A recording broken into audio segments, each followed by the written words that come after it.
ये जो कुंभ की बदनामी करने वाले हैं, कुंभ को क्यों ये सब कुछ करना जरूरी है, क्या है ये है कहने वाले जो है, उन लोगों का मुंह बंद हो गया है। और इसलिए अब भाई राहुल बाबा भी डुबकी लगाने जा रहे हैं।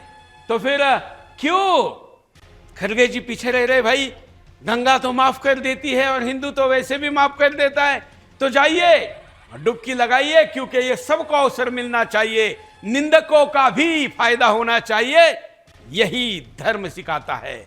आइए आज का बिंदास बोल जिस मुद्दे पर है जरा उसके, क्योंकि अर्थ का मुद्दा है। हम हमेशा ही धर्म के मुद्दे को सामाजिक, धार्मिक, आर्थिक और पर्यावरण के दृष्टिकोण से, सभी दृष्टिकोण से दिखाते हैं। आज इसके आर्थिक दृष्टिकोण से कुंभ को समझते हैं।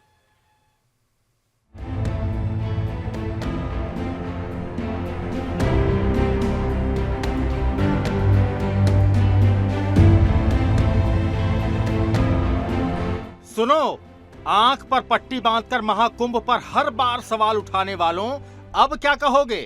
खड़गे साहब, मिल गया आपके सवालों का जवाब। पूछते थे ना कि गंगा में डुबकी लगाने से क्या होगा, कह रहे थे ना कि कुंभ में डुबकी लगाकर गरीबी दूर हो जाएगी। क्या आपके मुंह में घी शक्कर?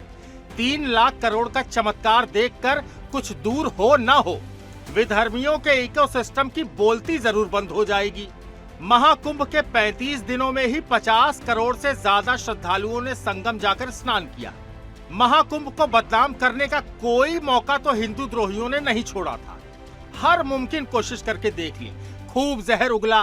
समाज में फर्जी वीडियो और भ्रामक खबरें फैलाकर कुंभ जाने से रोकने वाली टूलकिट ने भी पूरा जोर लगा दिया, लेकिन दाल गली नहीं। श्रद्धालुओं के आने की स्पीड और बढ़ गई, रिकॉर्ड टूट गए, नए नए कीर्तिमान बन गए। यही नहीं, अनुमान है कि महाकुंभ से यूपी की अर्थव्यवस्था को 3 लाख करोड़ का इजाफा होगा। दरअसल ये हिंदू द्रोही गैंग महाकुंभ के महत्व को समझ ही नहीं पाए। क्या सोचा था कि ये कोई धार्मिक मेला भर है? नहीं, ये आस्था का महाकुंभ है जिसने सबको तृप्त किया है। ये आयोजन उत्तर प्रदेश के लिए एक ऐतिहासिक अवसर था, चुनौती भी थी, जिसे योगी सरकार ने अवसर में तब्दील किया, जिसने यूपी की अर्थव्यवस्था को पंख लगा दिए। कभी सोचा था कि 1500 करोड़ रुपए खर्च करके 3 लाख करोड़ का लाभ लिया जा सकता है? छोड़ो, ये जादुई आंकड़ा और पीछे की रणनीति आपकी समझ से बाहर है, क्योंकि तुम्हारा ध्यान तो योगी और मोदी पर रहता है, कैसे खलल पैदा करें। अरे महाकुंभ किसी पार्टी का नहीं, देश की पहचान है। अब यूपी की जीडीपी बढ़ रही है, व्यापार फल फूल रहा है, लाखों युवाओं को रोजगार मिलेगा। महाकुंभ की महिमा जाननी हो तो समझो कि 50 करोड़ हिंदुओं के बीच कोई भी भूखा नहीं था, कोई गंदगी नहीं फैली, कोई रोटी में थूकने की घटना नहीं हुई।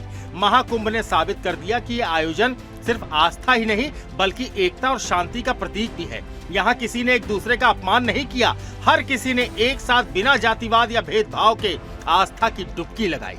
महाकुंभ पहुंचे 50 करोड़ हिंदुओं में से एक ने भी सड़क पर, ट्रेन में, रेलवे स्टेशन पर किसी को असुविधा नहीं पहुंचाई, क्योंकि महाकुंभ ने दुनिया को ये सिखाया कि आस्था किसी को तकलीफ नहीं देता, हर किसी की आस्था का सम्मान है।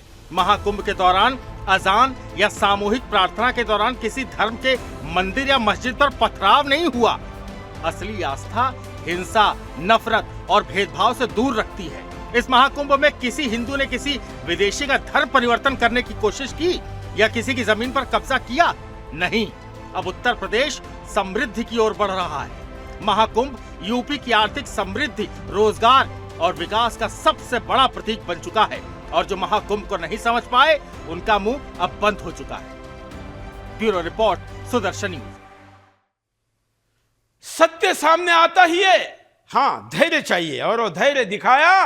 और देखिए कुंभ तो अभी समाप्त होने में 10 दिन है, लेकिन उसके पहले ही इस इकोनॉमी का आंकड़े ने सबको चौंका दिया है।